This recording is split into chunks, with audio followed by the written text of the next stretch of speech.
Hey people of VC, it's Andy with an 80s collection update. A bit of a mixed bag of stuff this time around. I went to it's one of the Edinburgh Record Fairs, a regular thing that it's in Edinburgh once every 3 months or so. It's not really a big fair. It's more of a pop-up shop really that travels around the various cities, and every 3 months or so it comes to a shopping centre near me, and they always have some great stuff, always in brilliant condition and always reasonably priced. So I got a few albums from there. First one,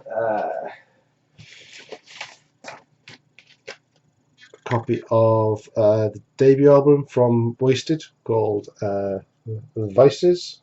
So this is Pete Way's band after he left UFO.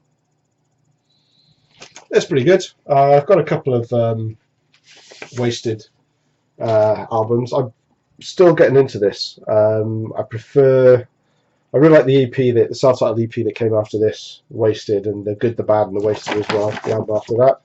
But yeah, getting into this at the moment. Using too exciting, yeah, just on the Chrysalis label. Nothing too exciting there, but it was good. Yeah, I say superb condition. Next up, yeah, this is a band I hadn't really come across before, but glad I did. Look at that cover.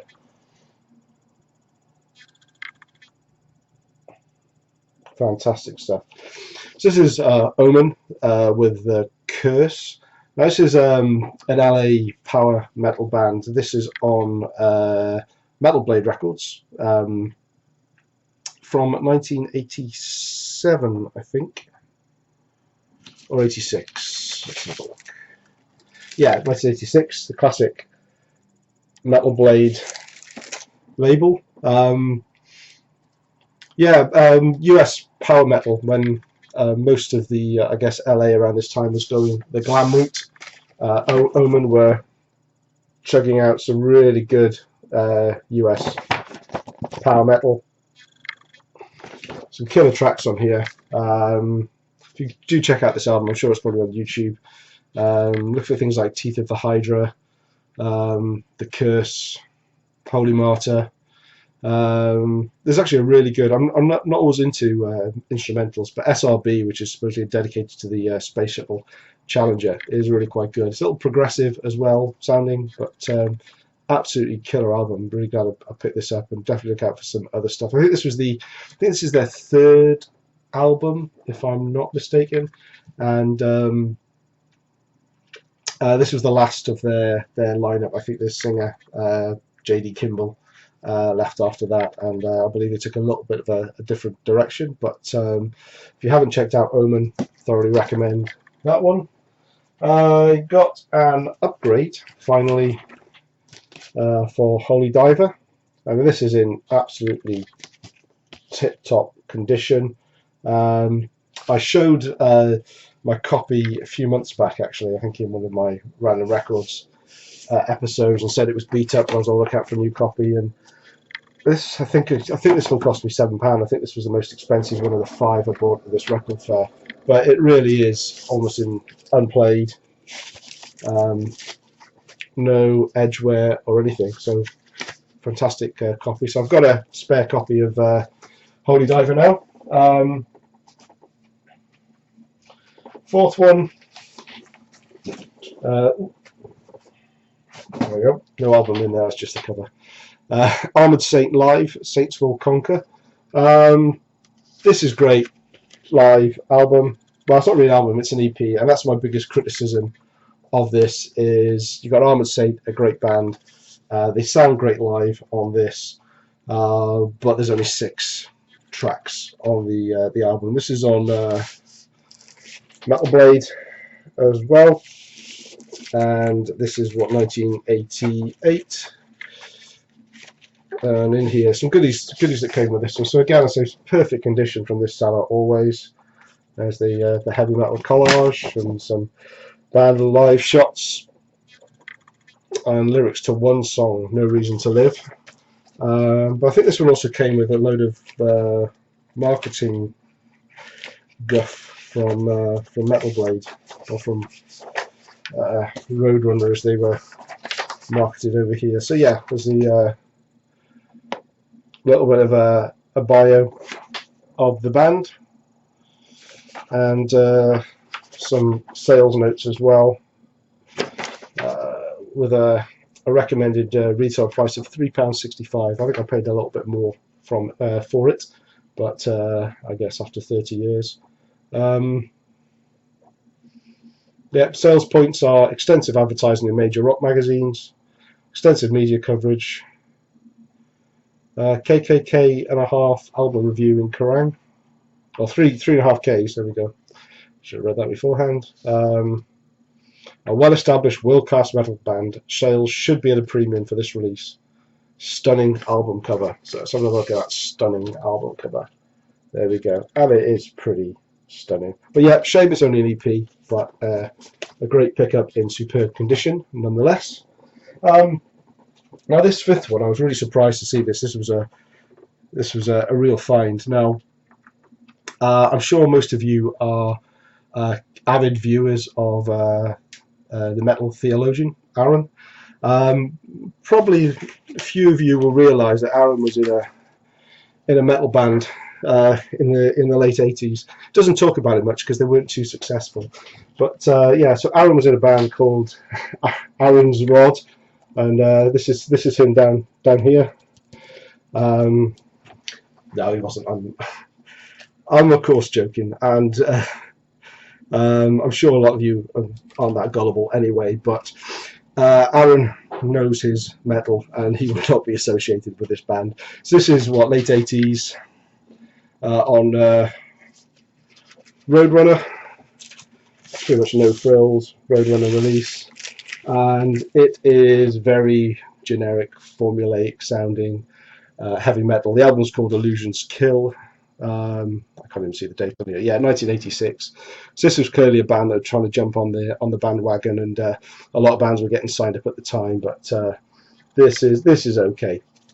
There's really not many tracks I would recommend you going to check out. But yeah, I thought it was interesting. I like the cover. I'd never heard them before. Complete blind buy. Didn't cost me much. Great condition. And Killer Tash there. Yep, Aaron's wrong. I believe this band is still in circulation at the moment now. They've got a Facebook page and everything. But yeah, sometimes blind buys work out, sometimes not so much. Apologies to Metal Theologian for that. But you all know Aaron, but check out his channel. If not, there's some great stuff. Absolute expert on first-rate German metal and also second-rate German metal as well, German thrash. These ones I've had for a while, but not actually shown. I saw these two together. So this is part of a three sets of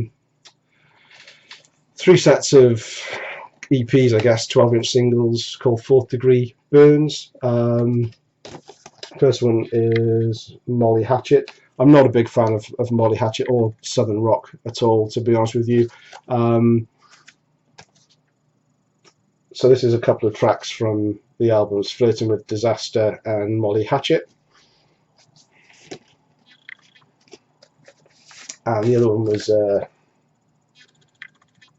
Ted Nugent as well, with tracks from Scream Dream, Double Life Gonzo, Ted Nugent, and Cat Scratch Fever. Easy for me to say. So yeah, Scott Waters showed these at one point, that he was collecting them, and there's a third one which is Mahogany Rush, Frank Marino Mahogany Rush, I believe. I probably wouldn't have picked them up if I just saw one of them, but I saw the two of them. They were a good price, so I picked them up, and I'll look out for the third one to complete the set, but I'm not going to bust a gut over doing that. This one's a strange one. Again, a blind buy, and it was an eBay buy. It was a minimum purchase, minimum bid that won it. I would never have spent more on it than I did. I'm not even going to attempt to pronounce it. So this is Russian metal. I'm never sure So the bottom bit here says The Black Coffee, apparently, and the top bit here says Life Never Waits. But I'm not 100% sure whether the band is called Life Never Waits and the album's called Black Coffee, or the band's called The Black Coffee and the album's called Life Never Waits. It is kind of in English and Russian with the track listing, but look at these guys here. I mean, that is an awesome picture. But unbelievably, it's not as bad as they look. It's kind of quite melodic, sort of metal, a little bit keyboardy in places. But overall, not too bad. I thought it was a bit of a talking point, really. It's all in Russian on the label. I don't even know what label it's on. Satepio Records. But this is 19. I've lost the date again. I did look this up. 1989, 1990. There we go. So something a little bit different. I get this out and play it occasionally because it's not too bad, but it's not great either. There we go. I showed in one of my previous videos that I picked up a whole collection almost from Vinyl Villains record shop nearby of Rainbow. This is one of the ones I didn't show because it's one of their 80s releases, and I want to keep that in this series. So this is Difficult to Cure from 1981. So this is Rainbow with Richie Blackmore obviously on guitar, Don Airey, Roger Glover, Bob Rondinelli, and Joe Lynn Turner on vocals. And I quite like this. I quite like, I'm always been a fan of Joe Lynn Turner vocals. So yeah, so with this one now, I think I have pretty much all the Rainbow albums now, from the original Richie Blackmore's Rainbow all the way up to, well, actually I think there might be one after this as well, which I've not got yet or heard. Yeah, band aren't looking too great there. So I think that's Joe Lynn Turner in the pink, but difficult to tell with the mask on. But yeah, some good tracks on here. It's very more. What great English I have. It's more sort of commercial sounding metal, hard rock really, but enjoyable nonetheless. I quite like that stuff. That and Straight Between the Eyes, I think are good albums.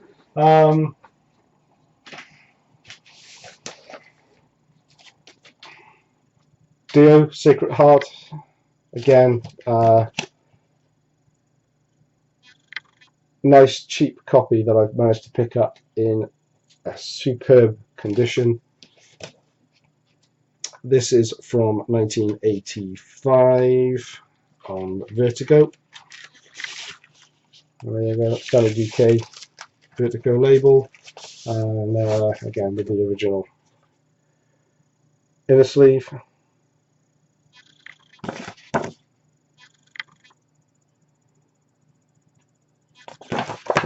All good stuff. It's Dio. I think most of you out there probably know Dio albums pretty well. Not one of the best ones, but you know, there's not a bad Dio album if you ask me. But yeah, happy to add that one to the collection. And last but not least, this is one of the albums that I got as a VCLT recently from Greg the Egg. In fact, he sent me a few Crocus albums, but this is the one I've kind of been spinning the most and getting into. So this is the 1980 release. Yeah, 1980 release, Metal Rendezvous. Oh yeah, absolutely great stuff. Early 80s rock and metal.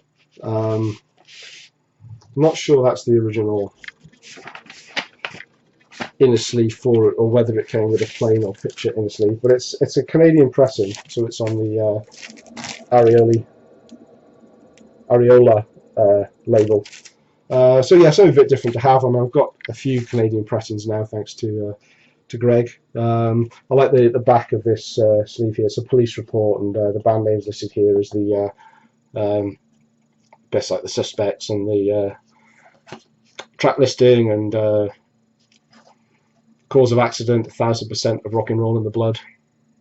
But it's a really good, solid record. I'm really getting to enjoy Crocus now. Certainly I have a lot more albums at my disposal, and so I've been giving this one quite a few rotations, and it's ready to jump out the inbox and go on the shelf. And in the next few videos you'll probably see one or two more of those pop up as I give them a little bit more of a listen. Yeah, so there we go. That's the final one for this week. Yeah, I hope you enjoyed them. Let me know what you think about those in the comments. Yeah, like, subscribe, don't like, subscribe, up to you. Sorry, camera froze there for a second. Yeah, that's it. Thanks for watching. Have a great weekend.